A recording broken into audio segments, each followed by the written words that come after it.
ya ka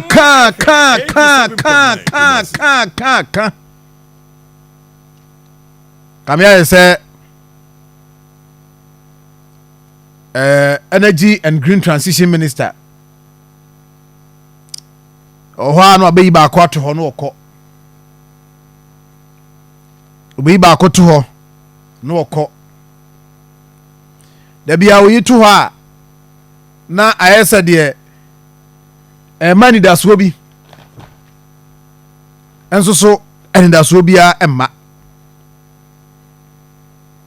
ha adwen Akoma FM na no matise wo ka se odi atudwa se ade no omo hu ni se ukọ omo offices ahodo no a fault ni bi o ha o se omo attend to na omo yi omo ni enti no ono de o ka ahwe ya oh how about the reshuffle abani ya transfer ya de ukọ ha ni eyi wa free department we do akọsha ha anyway eba de ono oyesa no obebo no ho so na wa ye adwuma se de be ya ono so yan transfer no okay na no yeti so omo besesa transformers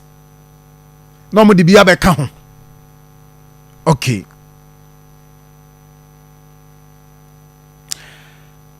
na sani ema nyina ya ti bi pen sansem ya ti bi pen ana meboa mpacho wa wutie ma no pe unti bi da ya tia ya ti dum siesie nyina ya ti FM 87.9 Kumasi enso ankosi hwe anra asantimantem ha areas be brave echo off ebi mo ha mo de chrome light mai ebi o ha na dwi no mo de bae enenye no anko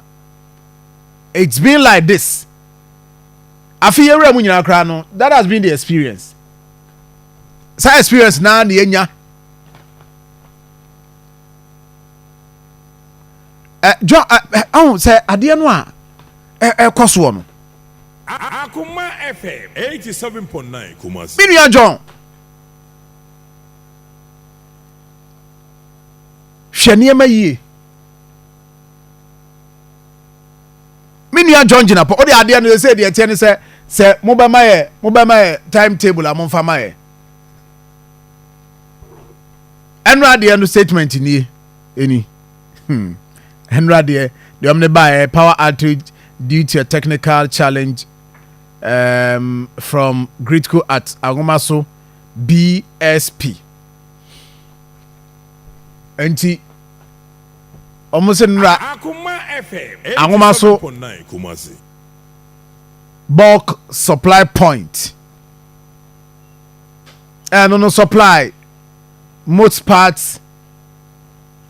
of the Ashanti region. Omunya technical challenge wo ho. They are working so bit me restore power. This is at a time.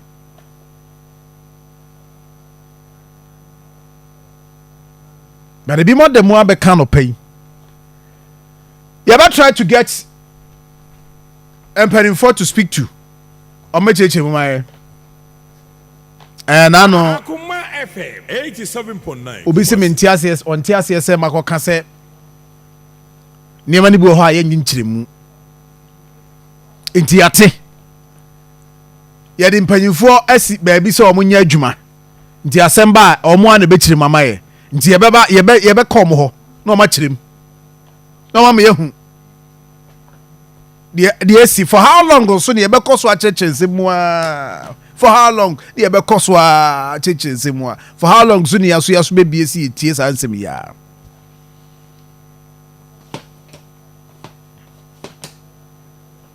Akoma FM Enti no 87.9 Kumasi